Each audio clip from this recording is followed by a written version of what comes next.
को अंतर्राष्ट्रीय अंतरिक्ष दिवस था। अनुराग ठाकुर जो बीजेपी के सीनियर नेताओं में गिने जाते हैं, पहले मंत्री भी थे केंद्र में, गोली मारों के लिए बदनाम थे। वो अंतरिक्ष दिवस के अवसर पर हिमाचल प्रदेश के एक जवाहर नवोदय विद्यालय में छात्रों से बात कर रहे थे। आपने वो वीडियो देखी होगी, काफ़ी चर्चित रही है सोशल मीडिया पर भी, और मुख्य मीडिया ने तो आजकल ये चीज़ें दिखानी बंद कर दी हैं। तो बच्चों से पूछ रहे थे कि पहला अंतरिक्ष यात्री कौन था, दुनिया का पहला अंतरिक्ष यात्री कौन था। तो एक बच्चे ने जवाब दिया कि नील आर्मस्ट्रांग। हालांकि ये जवाब गलत था। नील आर्मस्ट्रांग चांद पर जाने वाले पहले आदमी थे। अंतरिक्ष में जाने वाले यूरी गागरिन थे, जो रूस के नागरिक थे, रूसी वैज्ञानिक थे।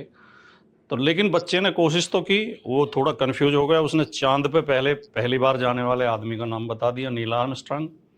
वो थोड़ा ही गलत था। तो अनुराग ठाकुर को अगर जानकारी थी तो उसे सही जानकारी देते, बताते कि नहीं यूरी गागरिन था, या उनके टीचर बताते। लेकिन अनुराग ठाकुर कह रहे हैं गलत जवाब। अंतरिक्ष में जाने वाला पहला व्यक्ति हनुमान थे। अंतरिक्ष में यात्रा करने वाला पहला कौन था?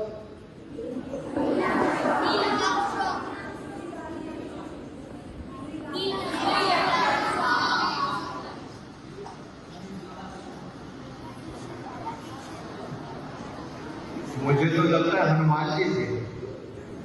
और ये अनुराग ठाकुर ने ये भी कहा कि अंग्रेजों ने हमें गलत सिखाया, अंग्रेज हमें गलत बताते हैं कि नील आर्मस्ट्रांग गए थे। यानी कि अपनी अज्ञानता पे उन्हें गर्व है, अपनी अज्ञानता पे खुश हैं वो। जो सच्चाई है, जो वैज्ञानिक बातें हैं, जो तर्कपूर्ण बातें हैं, जो कोर्स में पढ़ाया जाता है, जो उसे उसे उसे कह रहे हैं कि ये तो हमें बहकाएगा, ये गलत है। हनुमान पहले अंतरिक्ष यात्री थे। और ये वो अनुराग ठाकुर हैं जो अपने बेटे को विदेश में पढ़ा रहे हैं। कह रहे हैं विदेशियों ने, अंग्रेजों ने हमें गलत ज्ञान दिया है। अगर विदेश में गलत ज्ञान दिया जाता तो आप अपने बेटे को विदेश में क्यों पढ़ा रहे हो?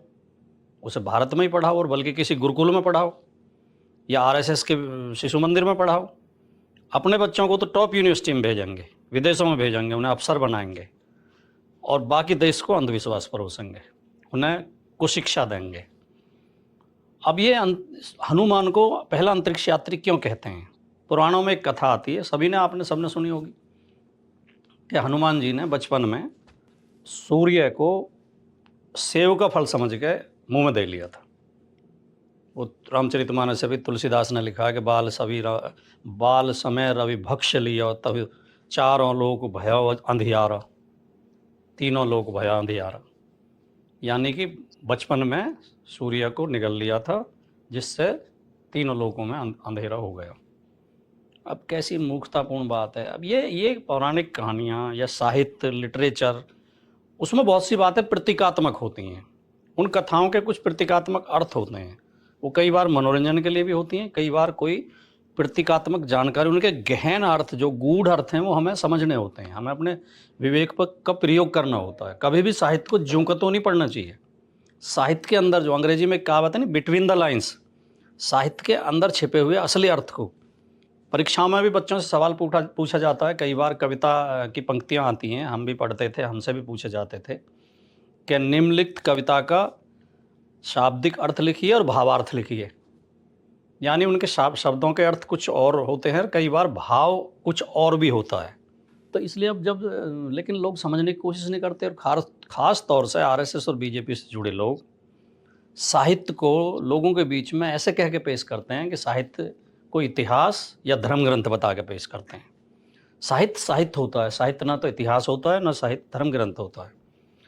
साहित्य में, विशेष तौर से कविता में, कल्पना और अतिशयोक्ति एक उसके अनिवार्य अंग हैं। कविता में थोड़ी कल्पना भी होती है और थोड़ी अतिशयोक्ति भी होती है, और कई बार तो बहुत ज़्यादा अतिशयोक्ति होती है। वो कई बार उसमें अलंकार पैदा करने के लिए, उसमें रस पैदा करने के लिए, उसका सौंदर्य पैदा करने के लिए कविता का डाल दी जाती है, केवल खाली मनोरंजन के लिए डाल दी जाती है। और कई बार उसके कुछ गूढ़ प्रतीकात्मक अर्थ भी होते हैं, जिन्हें अगर हमारे अंदर ग्रहण करने की क्षमता नहीं है, उन्हें समझने की क्षमता नहीं है, इतना विवेक नहीं है, तो हम कविता को समझ नहीं सकते। और ऐसे लोगों को, अज्ञानी लोगों को कविताएं पढ़नी भी नहीं चाहिए। अब कोई ये पूछे कि ये कहते हैं कि बचपन में हनुमान जी ने सूर्य को मुंह में दे लिया, तो ये जुगतु अर्थ नहीं है, ये सत्य नहीं है, ये भौतिक अर्थ नहीं है उसका, ये अविद्यात्मक अर्थ नहीं है, ये लक्षणात्मक अर्थ है। सूर्य को कैसे मुंह में दे सकते हैं? कैसे पहुंचे होंगे सूर्य तक? सूर्य पृथ्वी से 15 करोड़ किलोमीटर दूर है। 15 करोड़ किलोमीटर। सूर्य पृथ्वी से 109 गुना बड़ा है आकार में, जो उसके जो वो है क्षेत्रफल। और आयतन में अगर उसका आयतन निकाला जाए तो पृथ्वी के आयतन से 13 लाख गुना बड़ा है। 13 लाख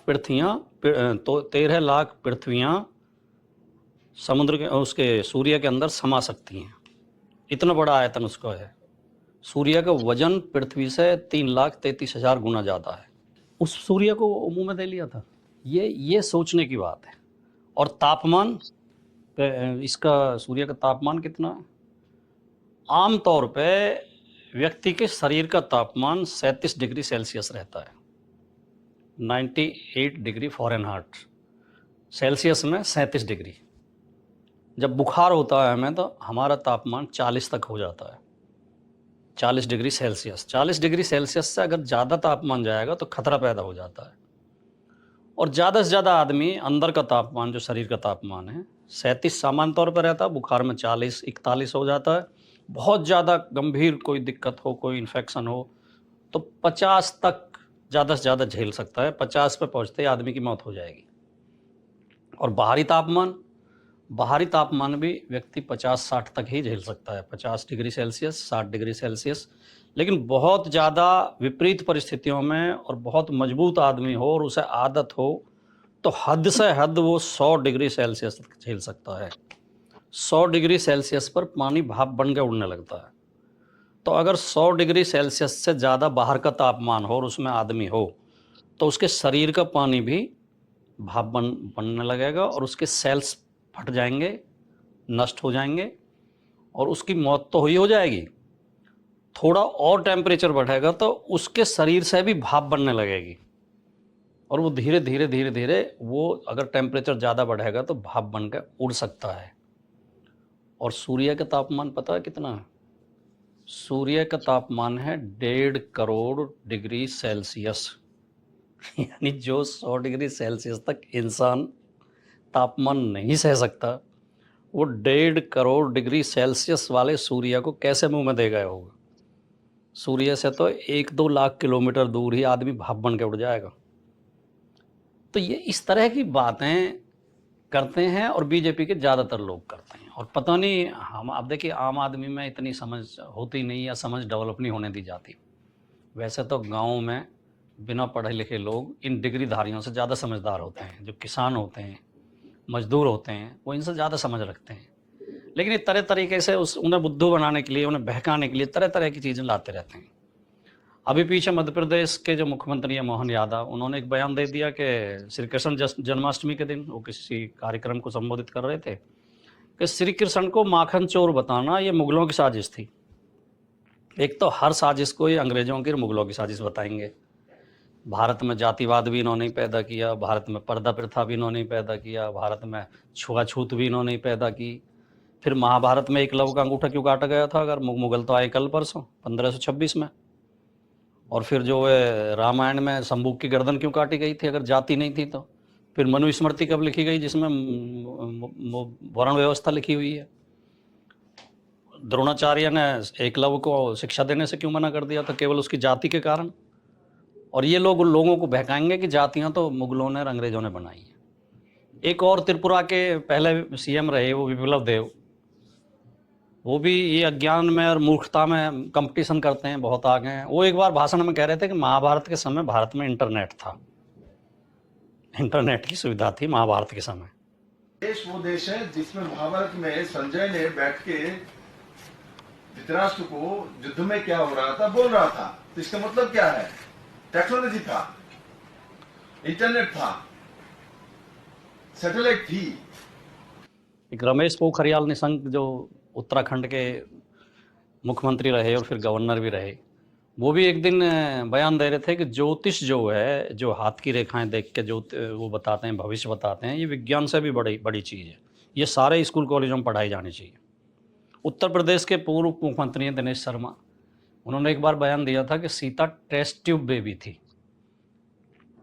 एक बार मध्य प्रदेश में ओले पड़ गए थे तो मध्य प्रदेश के कृषि मंत्री से किसान मिलने गए बीजेपी के सरकार में, कृषि मंत्री से कि जी ओले पड़ गए, फसल नष्ट होगी। तो उन्होंने सुझाव दिया खेतों में हनुमान चालीसा गाया करो, ओले नहीं पड़ेंगे। एक बार हमारे मुख्यमंत्री भी, उत्तर प्रदेश के मुख्यमंत्री योगी आदित्यनाथ जी मथुरा गए थे, तो मथुरा के दुकानदारों ने उनसे शिकायत की, जी बंदर बहुत परेशान करते हैं, सामान लेके भाग जाते हैं, जो पर्यटक आते हैं उनका चश्मा छीन के भाग जाते हैं, मोबाइल छीन के भाग जाते हैं, बैग छीन के भाग जाते हैं। तो योगी आदित्यनाथ जी ने भी ये सुझाव दिया था। कोई ये तरीका नहीं बताया कि मैं प्रशासन को निर्देश दूंगा, कुछ इंतजाम करेंगे बंदरों के लिए, आपको खतरा ना हो, आपको परेशानी ना हो, कुछ ऐसा इंतजाम कर, नहीं, बोले हनुमान चालीसा गाया करो, हनुमान चालीसा गाओगे तो बंदर परेशान ही नहीं करेंगे।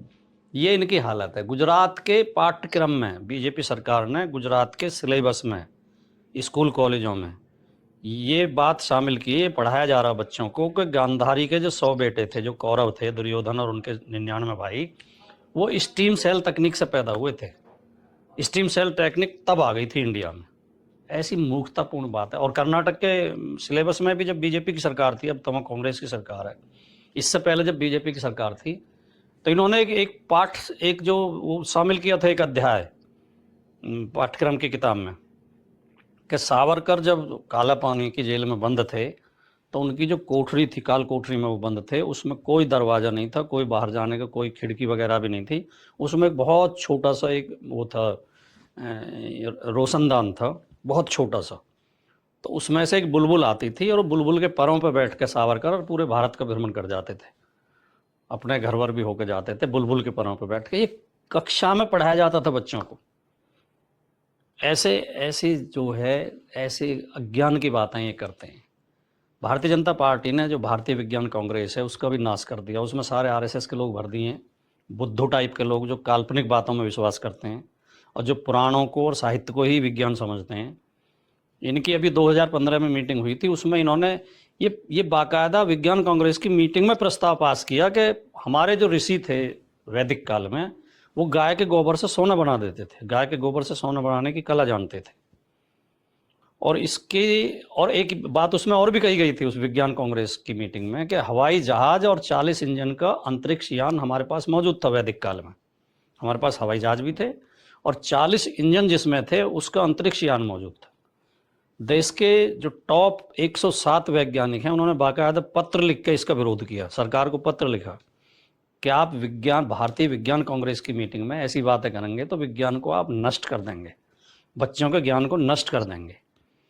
तो ये स्थिति इनकी है कि इनका प्रवक्ता है, जो आजकल तो टीवी पर नहीं आता है, पहले बहुत आता था, अब सांसद भी हो गया है, संबित पात्रा। वो एक बार डिबेट में कह रहा था कि गाय का गोबर कोहिनूर से भी ज़्यादा कीमती होता है। ये इनका ज्ञान है। एक एंकर हैं इनके ही, जो गोदी एंकर हैं, वो आरएसएस की पृष्ठभूमि से ही आते हैं। मैं नाम लेना ठीक नहीं समझता क्योंकि वो राजनीतिक व्यक्ति नहीं है, राजनीतिक व्यक्ति का तो नाम लिया जा सकता है। वो एंकर मेरे साथ ही एक बार डिबेट में ये दावा कर रहे थे कि जो राम मंदिर जाएगा उसे अस्पताल जाने की जरूरत ही नहीं पड़ेगी। और अंत में हमारे प्रधानमंत्री, हमारे महामानव, जो कि नॉन बायोलॉजिकल हैं, जो बाकी मनुष्यों की तरफ पैदा नहीं हुए हैं, उन्होंने अपने भाषण में कहा था कि इंडिया की या दुनिया की पहली सर्जरी जो थी वो गणेश के सिर की जगह हाथी का सिर लगाना था। वो लगा के जो सर्जरी की गई थी वो दुनिया की पहली सर्जरी थी, पहले सर्जन इंडिया में ही पैदा हुए। तो ऐसी जो अज्ञान की बातें और ऐसी बेसिर पैर की बातें जो भारतीय जनता पार्टी के नेता और आरएसएस के नेता फैलाते हैं और कुछ पत्रकार उनकी मदद करते हैं, ये भारत के संविधान का उल्लंघन है और भारत के संविधान का अपमान है और ये भारत को गड्ढे में ले जाने का षड्यंत्र है। ये नौजवान पीढ़ी को अज्ञानी और अंधविश्वासी बनाने का षड्यंत्र है और ये लोग चाहते हैं कि लोग ज्ञानवान ना बने, क्योंकि ज्ञानवान व्यक्ति सवाल करता है, तर्क करता है और अपने अधिकार मांगता है। लेकिन मैं आपसे अपील करना चाहता हूँ इस वीडियो के माध्यम से कि आप इनके झांसे में ना आएँ, इनकी मूर्खतापूर्ण बातों में ना आएँ, ज्ञान विज्ञान की तरफ बढ़ो। ज्ञान विज्ञान ही हमारी प्रगति का रास्ता खोल सकता है। नमस्कार, जय हिंद।